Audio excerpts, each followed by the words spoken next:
Dans le contexte actuel, je pense qu'il est judicieux de s'intéresser sur la nature du régime présidentiel et plus précisément du régime semi-présidentiel.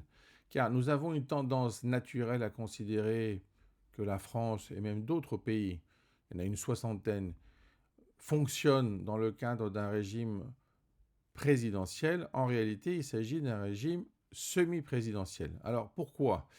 D'abord, on doit se rappeler que cette définition a été introduite en 1959 sur le plan politique, ensuite mise en évidence sur le plan juridique à partir de 1970.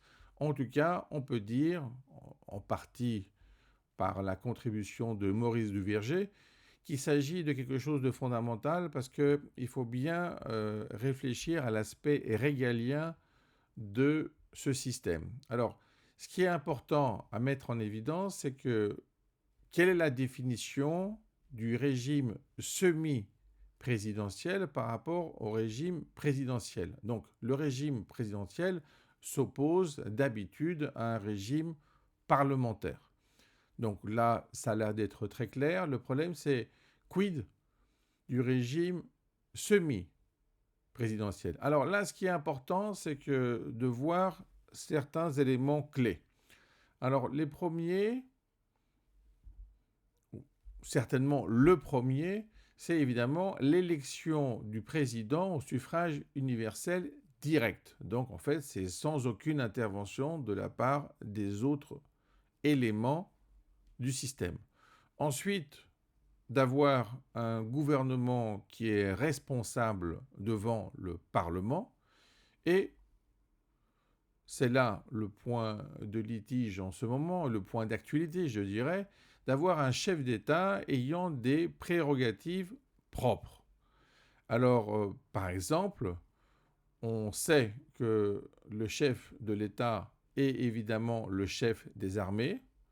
Cela veut dire qu'il intervient directement dans la nomination du ministre de la Défense, mais il intervient aussi dans la nomination du ministre des Affaires étrangères. Donc on peut dire qu'à ce niveau-là, il y a une prérogative propre du chef de l'État qui ne fait pas intervenir le gouvernement et par conséquent le Premier ministre. Mais il faut aussi regarder plus en détail. Il y a des prérogatives qui ne sont pas en relation avec le chef de l'État, mais avec le chef du gouvernement, à savoir le Premier ministre. Et là, il s'agit du problème, par exemple, des ingérences intérieures. On en a de plus en plus. Même les cyberattaques appartiennent à ce cadre-là. Et aussi à l'autorité dans le domaine maritime. Et là, c'est en relation évidemment avec une immigration clandestine qui va passer par la mer.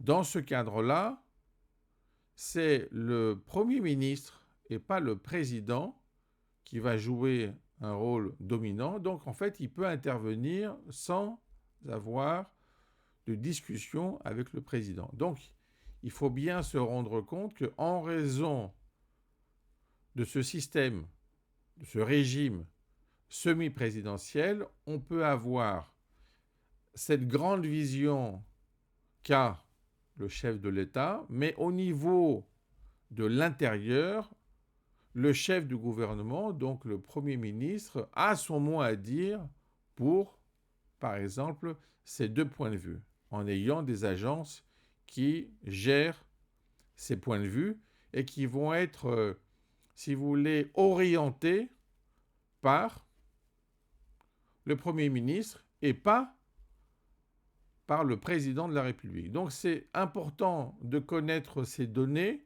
pour ne pas considérer que c'est complètement clair avec une dominance du système présidentiel. C'est bien un système, un régime semi-présidentiel.